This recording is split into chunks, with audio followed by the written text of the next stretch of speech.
तुमने कहा था बस एक चीज चेक करनी है, सिर्फ एक। और अब तुम यहीं हो, अंगूठा चल रहा है, दिमाग खाली, वक्त खत्म। तुम्हें याद भी नहीं कि फोन किस लिए उठाया था। बस इतना पता है कि इतनी देर रुकना तुम्हारा प्लान नहीं था। ये सुबह होता है, बिस्तर से उठने से पहले। ये रात को होता है, जब तुमने वादा किया था कि आज जल्दी सो जाओगे। ये कामों के बीच होता है, सोचों के बीच, उस जिंदगी के बीच जो तुम जी रहे हो और उस जिंदगी के बीच जो तुम हमेशा कह देते हो कि बाद में शुरू करेंगे। तुम खड़े खड़े स्क्रॉल करते हो, खाते हुए, इंतजार करते हुए। इसलिए नहीं कि मजा आ रहा है, बल्कि इसलिए कि रुकना अजीब लगता है। तुम दूसरों को जीते हुए देखते हो, दूसरों को जीतते हुए, दूसरों को डिसिप्लिन्ड, फोकस्ड, सक्सेसफुल बनते हुए। और तीसरी वीडियो के बाद या 50वीं के आसपास एक खामोश सी सोच आती है, मुझे कुछ और करना चाहिए। लेकिन तुम हिलते नहीं हो। इसलिए नहीं कि तुम सुस्त हो, इसलिए नहीं कि तुम्हें परवाह नहीं, बल्कि इसलिए कि यह आसान है और आसानी बहुत कन्विंसिंग होती है। तुम अपने आप को कहते हो तुम थके हुए हो, आज का दिन लंबा था, कल बेहतर होगा। पहले कंफ्यूजन आता है, मैं ये बार बार क्यों करता हूं। फिर फ्रस्ट्रेशन, मुझे इससे बेहतर पता है। फिर रिग्रेट, खामोश, भारी, ऐसा जो तुम किसी को नहीं बताते। तुम ऐप बंद करते हो, फिर दोबारा खोल लेते हो। और सबसे बुरा हिस्सा वक्त जाया होना नहीं, बल्कि ये एहसास कि तुम धीरे धीरे कंट्रोल खो रहे हो, जैसे कोई और तुम्हारे लिए फैसले कर रहा हो। यही है वो नजर ना आने वाला दुश्मन। ना फोन, ना ऐप, कंफर्ट, डिस्ट्रैक्शन, रूटीन। ये झूठा वादा कि तुम बाद में शुरू कर लोगे, बस 5 मिनट और, बस एक वीडियो और, कल कर लेंगे।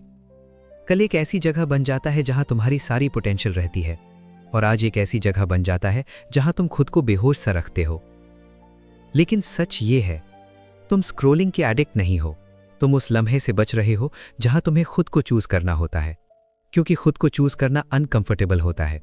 इसमें प्रेजेंस चाहिए, इसमें ना कहना होता है, इसमें बोर, खामोशी, रेजिस्टेंस के साथ बैठना होता है। स्क्रोलिंग बिना मेहनत के रिलीज देता है, प्रोग्रेस बिना रिलीफ के मेहनत मांगता है, और यही सब कुछ बदलता है। ये कभी मोटिवेशन का मसला था ही नहीं। तुम्हारे पास मोटिवेशन है, अगर ना होती तो गिल्ट महसूस ना होता। ये आइडेंटिटी का मसला है। अगला कदम कौन डिसाइड करता है, तुम्हारी इंपल्सेस या तुम्हारी इंटेंशंस?